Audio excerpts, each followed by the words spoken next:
राजा परीक्षित। राजा परीक्षित अभिमन्यु और उत्तरा के पुत्र थे एवं अर्जुन के पौत्र। यदुवंश के नष्ट होने के बाद जब युधिष्ठिर अपने भाइयों और द्रौपदी के संग सांसारिक सुख से उदासीन होकर स्वर्ग प्राप्ति की ओर प्रस्थान करने वाले थे, तो युधिष्ठिर ने अपना राज सिंहासन परीक्षित को सौंप दिया। राजा परीक्षित के राज्य में सुव्यवस्था स्थापित थी, परंतु इस दौरान उनके राज्य में कलयुग प्रवेश कर गया।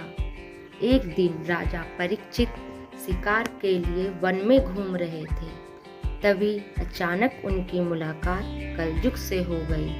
राजा परीक्षित ने पूछा, तुम कौन हो? कलयुग ने बताया कि मैं कलयुग हूँ, जो काल के आदेश पर यहाँ आया हूँ। राजा परीक्षित ने कहा, तुम यहाँ से चले जाओ, मेरे इस धर्मयुक्त राज्य में तुम्हारी कोई जरूरत नहीं है। पर कलयुग ने जाने से मना कर दिया और राजा परीक्षित से विनती की कि वे कुछ स्थानों पर उसे रहने की जगह दे दें। राजा परीक्षित अपने शरण में आए लोगों को दुखी नहीं कर सकते थे, इसीलिए उन्होंने कलयुग की विनती पर उसे वो स्थान रहने को दिया जहाँ अधर्म का वास हो। वे स्थान थे जुआ, मद्यपान, पर स्त्रीगमन, हिंसा और स्वर्ण। तत्पश्चात राजा परीक्षित एक दिन फिर शिकार पर निकले।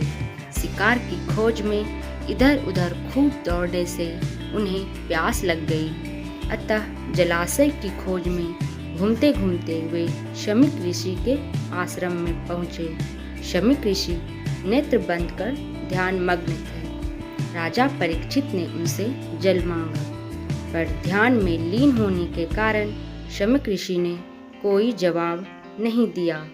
राजा परीक्षित अपने सिर पर सोने का मुकुट पहने थे, इसलिए उसमें कलयुग ने वास कर लिया था, जिसके प्रभाव से राजा परीक्षित को लगा कि ऋषि शमीक ध्यान में होने का ढोंग कर मेरा अपमान कर रहे हैं।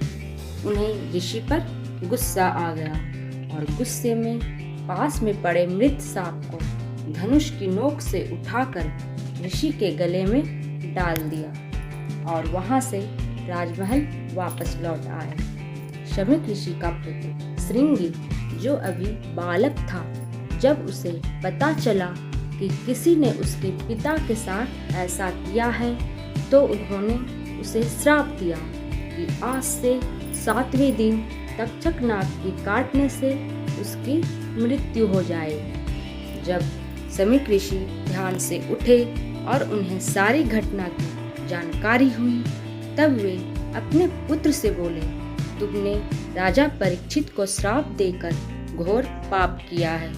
उस वक्त उन पर कलयुग का प्रभाव था, इसलिए उन्होंने ऐसा किया। उनके राज्य में हम ऋषिगण बिल्कुल सुरक्षित थे। इसके बाद शमीक ऋषि राजा परीक्षित के पास चले गए। इधर जब महल लौटकर राजा परीक्षित अपना स्वर्ण मुकुट उतार कर रखते हैं, तो उन्हें अपनी गलती का एहसास होता है। जब शमीक ऋषि उन्हें अपने पुत्र के श्राप के बारे में बताते हैं, तो राजा परीक्षित उसे सहर्ष स्वीकार करते हैं। फिर राजा परीक्षित अपने पुत्र जन्मेजय का राज्याभिषेक कर अपने कुल गुरु के पास चले गए। उन्होंने राजा परीक्षित को से 7 दिन तक सुखदेव जी के मुंह से श्रीमद् भागवत कथा का उपदेश सुनने को कहा। राजा परीक्षित सुखदेव जी के पास गए और वहां सुखदेव जी के मुंह से 7 दिन में ही भागवत कथा सुनी और फिर अंतिम दिन तक्षक नाग के काटने से राजा परीक्षित की मृत्यु हो गई।